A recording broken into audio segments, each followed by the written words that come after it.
రాత్రి 10:30కు మీరు ఎనీ మండల్ ఎక్కడన్నా కానీ ప్రోగ్రాం చేసుకోవచ్చని స్టేషన్ ఆఫీసర్ అయినటువంటి సిఐ గారు నాకు మెయిల్ పెట్టడం జరిగింది. ఇప్పటికిప్పుడు చెప్పి మీరు మెయిల్ పెడితే నేను ఏ విధంగా నేను కార్యకర్తలకు కానీ వైఎస్ఆర్సీపీ నాయకులకు కానీ తెలియజేసేదంటే మీరు మెసేజ్ గుండా తెలియజేసి మీరు ప్రోగ్రాం పెట్టుకోండి అని చెప్పడం కూడా జరిగింది. ఈ తాడిపత్రికి జేసీ ప్రభాకర్ రెడ్డి, ఎమ్మెల్యే అయినటువంటి అస్మిత్ రెడ్డి గ్యాంగ్స్టార్లుగా వివరించి ప్రతిరోజు వైఎస్ఆర్సీపీ కార్యకర్తలు నాయకులు యాక్టివ్ ఉన్న వాళ్ళపైన దాడులు జరుగుతూనే ఉన్నాయి. కనీసం హాస్పిటల్లో ఉన్నా కూడా కానిస్టేబుల్ వచ్చి చూసిపోతారు తప్ప కంప్లైంట్ తీసుకున్నాము హాస్పిటల్లోకి వచ్చని ఏమాత్రం ఆలోచన కూడా లేదు. పోయాల వాళ్ళు దెబ్బలు తగిలి స్టేషన్కు పోతే కౌంటర్ కేసులు పెడతారు. తన్నలు తినేది మేమే, కౌంటర్ కేసులు పెట్టించుకునేది మేమే.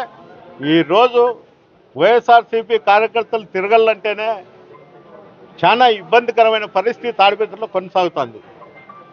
ఆయన అంటాడు, ఆయన ఫ్యాక్షన్ అంటాడు, గ్యాంగ్స్టర్ అంటాడు. ఆయన ఇష్టం అభివృద్ధి కార్యం చేయడము గ్యాంగ్స్టరా? ఏ విధంగా అవుతుంది గ్యాంగ్స్టర్ అని చెప్పి? నీకు నిజంగానే పనులు చేసుకుంటే రా, బయటికి పోయి చేసుకో. మేము పోరాడలేదా? నువ్వు నన్ను హౌస్ అరెస్ట్ చేయలేదా? మా నాయన హౌస్ అరెస్ట్ చేయలేదా? అయినా పోరాడలేదా? 5 ఏళ్ళు రోడ్డుపైకి రాలేదా? మేము వార్డులు తిరుగుదామంటే మమ్మల్ని అరెస్ట్ చేపిస్తాడా రోడ్లోకి పోయినాక? మర్చిపోతామా ఇవన్నీ? మేము ఏ రోజు ఆయన హౌస్ అరెస్ట్ చేయలేదా? మేము ఏ రోజు పోలీసులకు ఫోన్ చేసి పోయి అన్నా ఆపండి అని చెప్పలా. భద్రత కోసం వాళ్ళు చేసుకుంటున్నారే తప్ప, సరే ఈరోజు అంటే ఇట్లుంది. పొద్దున ఏం చేసినాడు 6 గంటలకి, నిన్నేం చేసినాడు ఇంట్లో కూర్చొని గప్పాలు కొట్టుకుంటా కార్డ్స్ ఆడుకుంటా కొట్టడం కాదు.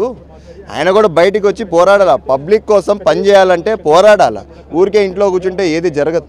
ప్రైవేటీకరణ ఆపాలి అని చెప్పేసి కోర్టు సంతకాలు సేకరణ అన్న, ఫస్ట్ ఆఫ్ ఆల్ ఆ పిలుపు వదిలేసేయండి. లీడరే లేనప్పుడు ఏ విధంగా అవుతుంది? ఎప్పుడైనా లీడర్ ముందు ఉండాలా, ప్రజలు వెనకలు వస్తూ ఉండాలి. అభిమానులైనా కానీ ఎవరైనా ఉంటే వాళ్ళు వెనకలు వస్తూ ఉండాలి. లీడరే లేనప్పుడు ఎక్కడి నుంచి అన్న వచ్చేది పిలుపు? నువ్వేమో ఇంట్లో కూర్చోవాలా, వీళ్ళేమో ఎండకు గాలి కొట్టుకుపోవాలా?